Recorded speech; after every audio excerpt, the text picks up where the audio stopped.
गोटे जहाँ को कह जाए खराब सरकार आईन श्रृंखला विफल सरकार नारी निर्यातना प्रतिदिन आज 7टा नारी निर्यातना खोर्धा खाली नुह ओडिशा जाक नारी निर्यातना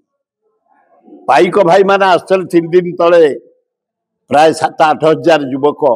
गाँ ठू सहर पर्यंत आज मान मर्यादा रखिंट माँ भौणी को इज्जत रखिंट ये तिरंग पताका इज्जत रखिंट केवल पाइक पाइक जे खाली खंडा ता नुहे ता भितर तेली अच्छा गौड़ अच्छा आदिवासी अच्छा हरिजन अच्छा ब्राह्मण अच्छा कर्ण अच्छा सबु जातिर लोग जो माने पाइक ये देश पे लड़ी बक्सिंग नेतृत्व रे आमर राजगुरु नेतृत्व रे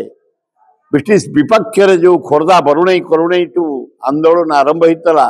से पाइक भाई मान को आमर आह्वान सरकार पर विश्वास नहीं डेली नारी निर्यातना आम माँ भौणी मान इज्जत रखा आमर काम तेणु हे पाइक भाई भाई भौणी माने निज गाँ को निज पंचायत को निज जिला को निज स्टेट को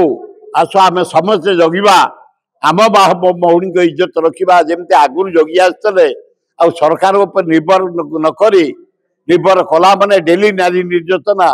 हाराहारी 13,000 नारी निर्यातना सरला 60 नारी को पता नहीं प्राय 317 जन नारी की रेप करी मर्डर करा गलानी नारी निर्यातन इंडिया नंबर 1 ओडिशा आसतु समस्ते एकाठी एकाथर गैप हो मिलूना खोजा चली बाड़ुओ झील गुड़ाक हस्टेल रोते 3टा झील पता ना दुखदायक घटना।